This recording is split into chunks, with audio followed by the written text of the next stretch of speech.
Hola, ¿cómo estás? Espero que te encuentres muy bien.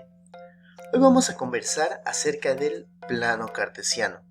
Vamos a definir la parte teórica en primera instancia y después vamos a analizar de qué manera podemos utilizarlo y para qué nos sirve. En primer lugar, el plano cartesiano está conformado por dos semirectas numéricas, una horizontal y otra vertical. En esta semirecta numérica deben ubicarse o deben estar ubicados los números del 0 en adelante, entendiendo lo siguiente. Primero, las dos semirectas se chocan en un punto. Este punto donde se chocan va a ser el punto 0. Es donde va a coincidir el 0 para las dos semirectas numéricas.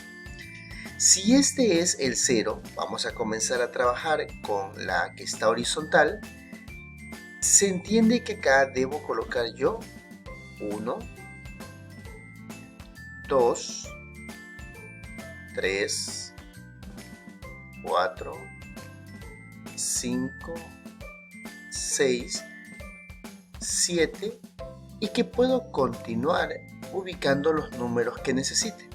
A la semirecta que está horizontal se la conoce como eje X o también llamada el eje de las abscisas. Este mismo procedimiento se hace con el eje vertical. Si este punto de origen o este punto de choque entre las dos rectas es el 0, se entiende que el primer espacio a ubicar acá será el 1, 2, 3, 4, 5, 6 y puedo seguir ubicando las que yo necesite o los números que yo necesite. A este eje vertical se le conoce como eje Y o eje de las ordenadas. Entonces, un plano cartesiano está conformado por dos ejes. El eje horizontal, también llamado eje X o de las abscisas, y el eje vertical llamado eje Y o de las ordenadas. Entonces, ¿cuál es la utilidad de este plano cartesiano? Es poder definir la ubicación de algún punto en el plano.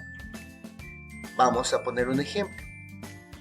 Si yo dibujo un punto en este lugar, ¿sí?, puedo definir su ubicación tomando en cuenta el eje X y el eje Y. Entonces, bastará con hacer lo siguiente. Yo me doy cuenta de este punto hacia dónde apunta en el eje X y me fijo también hacia dónde apunta en el eje Y. Y entonces, por los dos ejes, yo puedo definir la ubicación de ese punto. Ese punto va a estar ubicado en la coordenada 4,3. Esta coordenada me va a dar la ubicación exacta del punto.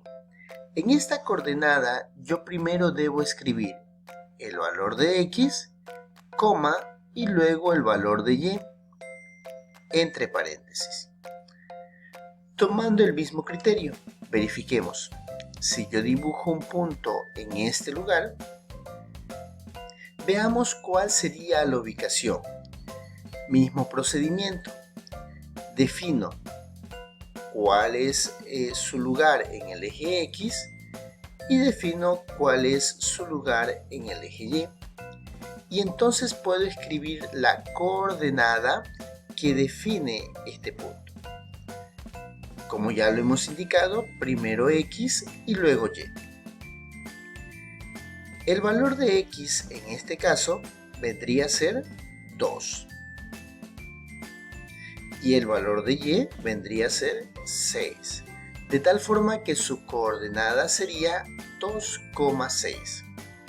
Hagamos un tercer ejemplo. ¿Qué pasa con un punto que se encuentra en este espacio? Mismo criterio. Defino cuál es su ubicación en X y cuál es su ubicación en Y. Y entonces escribo las coordenadas. La coordenada en X sería 7 y la coordenada en Y sería 2. Este punto sería el punto 7,2.